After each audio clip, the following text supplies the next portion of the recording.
Yes, magandang gabi po sa inyong lahat at may nagsabi sa akin na lumabas na daw po sa Bilyonaryo channel at binigay na daw po ni Tito Sen sa mga batang mahihirap na nag-aaral ang kanya pong sahod.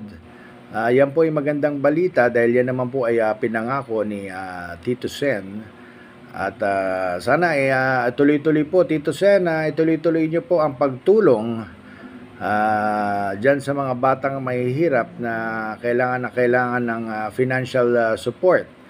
Kaya Tito Sen, in behalf of ng mga mahihirap na mga estudyante na iyong natulungan at tutulungan pa, ay maraming salamat, Tito Sen. At tinupad niyo po yung iyong pangako na tulungan na yung mga batang nangangailangan ng financial support. Again, Tito Sen, thank you very much. At tuloy-tuloy niyo yung mabuting pagtulong niyo, lalong-lalo na sa mga mahihirap na tao. Maraming salamat po at magandang gabi po sa inyong lahat and abangan ng susunod na kabanata. Nakakadalawa pa lang ako.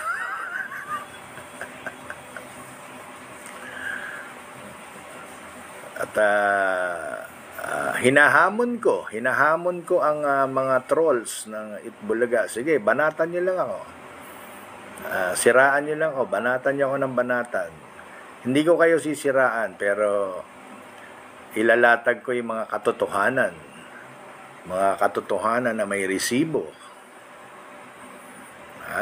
Yan kasinungalingan nyo versus katotohanan. Mga experience ko dyan sa Itbulaga with resibo, hindi ako magkikwento ng walang resibo. Kaya ito'y warning dyan sa mga trolls ng Itbulaga. At nag-umpisa kasi yan nung kung sino yung mga bashers at trolls na taga Itbulaga dati, dahil nga doon sa away nila Isko, sino bang kasama ni Isko noon? Basta yun, nag-away-away sila. Sila pa rin ang nung trinase ko, sila pa rin yung mga trolls dito na bumabanat sa akin. Hindi naman lahat, pero marami. Sila yung mga nagsasabing tinanggal ka sa Itbulaga, ganyan. Unang-una, hindi ako tinanggal sa Itbulaga, nag-resign po ako. Pero anyway, nung nalaman kong sila, medyo sabi ko, ayaw niyo akong tigilan, yung mga trolls ng Itbulaga, panayang sira niyo sa akin dito. Hindi na sana ako papatol, pero ang pagkakamali ng Itbulaga, 20 years ako sa Itbulaga. Oy, dun sa mga taga Itbulaga, makinig kayo. Invento ko lang yun. Di kausapin niyo yung asawa. Interviewin niyo yung asawa ni si Brenda. Yan, si Brenda. Si Brenda, umiyak din sa akin yan. Nagkikwento sa akin ang kawalang hiyang ginawa ng Itbulaga. Kausapin niyo si Brenda De Leon, yung asawa ni Bert De Leon, para wala kasi nag-i-interview dun. Interviewin niyo sa mga, maraming vloggers, ang dami namang gustong dito. Dali lang, nagkikwento ako. Gusto niyo malaman ng totoo, hindi galing sa akin. Thank you. Odi, gusto ko yung mga sombrerong Halloween. Odi.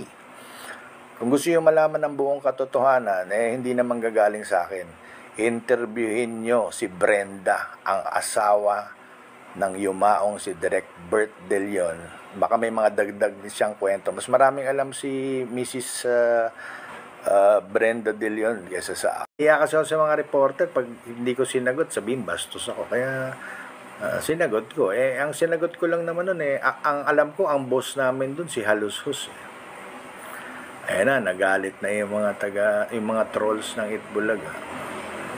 Binanatan ako ng binanatan dati. Okay lang naman sa akin, di naman ako pumapatol sa kasiraan.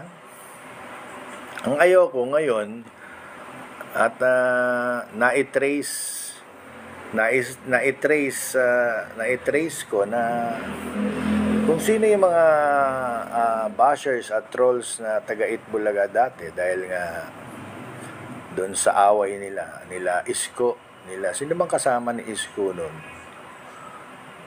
Basta yun, nag-away-away sila.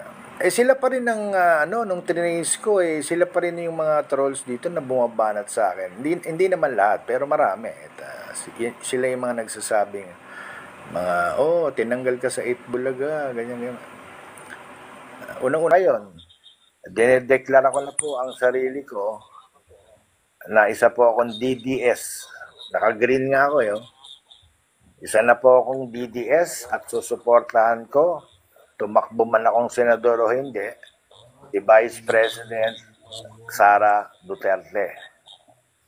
At pag tayo nanalo rin sa Senado, pag tayo po'y nakuha at tumakbo at manalo, ay ipaglalaban ko rin po na ibalik dito si dating Pangulong Rodrigo Duterte. At kung pwede, house arrest na lang siya sa Davao. Kaya yun po yung aking message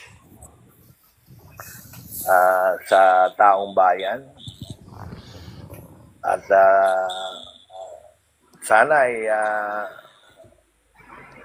tanggapin ako ng Partidong Duterte. Tumakbo man ako senador o hindi, ay susuportahan ko po ang Team Duterte simula ngayon hanggang sa 2028. Ako po, sinabi ko kanina kay OG Diaz, sumuko na ako sa gobyerno ngayon. Matagal akong umasa, baka sakaling magbago pa, pero sabi ko, sumuko na ako. Ayoko nang hindi na ako supporter ng gobyerno ngayon. Ako po yung supporter na ng ating Vice President Sara.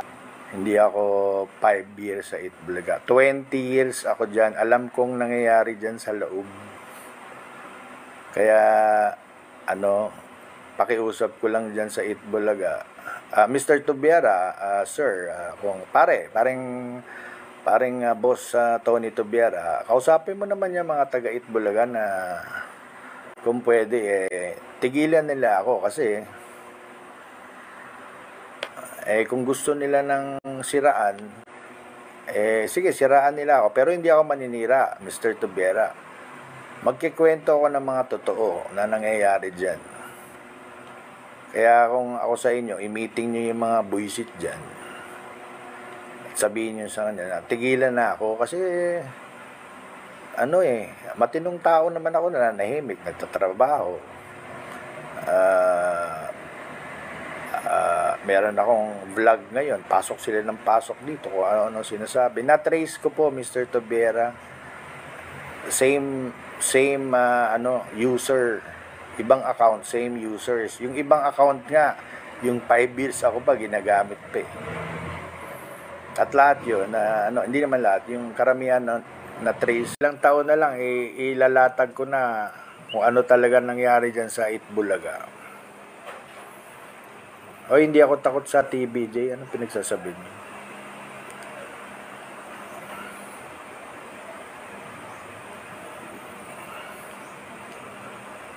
Yan Spolarium Pepsi Paloma. Tingnan mo. Pati yung ibang banda ginawa na ng kwento tong Pepsi Paloma. Pepsi with ice cream please. Masarap ba 'yon? Pepsi with ice cream. Spill the tea. Ayan na nga, may nag-spill na ako ng isang tea. Si Director Bert De Leon mula 1979 ay direktor ng Itbulaga. Bago namatay, umiiyak sa akin. Kasi pinagsasaksak siya sa likod, siniraan siya para matanggal siya bilang direktor. Pati yung asawa niya, yung naiwan niyang asawa, umiiyak sa akin dahil winalang hiya siya. Oo, plinano. Kaya may sindikato dyan sa Itbulaga. Masasama ibang tao dyan. Ang hindi lang masamang tawa ng yumaong si Direk Bert De Leon, baka may mga dagdag siyang kwento. Mas maraming alam si Mrs. Brenda De Leon kaysa sa akin. Kwento nyo kung anong ginawa ng Itbulaga sa asawa niya. Yung pangalawang exposure yan kay Kimpe De Leon. Tama yung sinasabi dito ng mga ng mga nagko-comment Bakit si Wally Bayo? Yan ang gusto. Asan na yun? Yung sombrero. Asan na yung sombrero? Yan ang mga gusto ko, Odi. Yan ang mga, yan. Sige, tuloy mo lang, Odi, yung mga gifts na Halloween.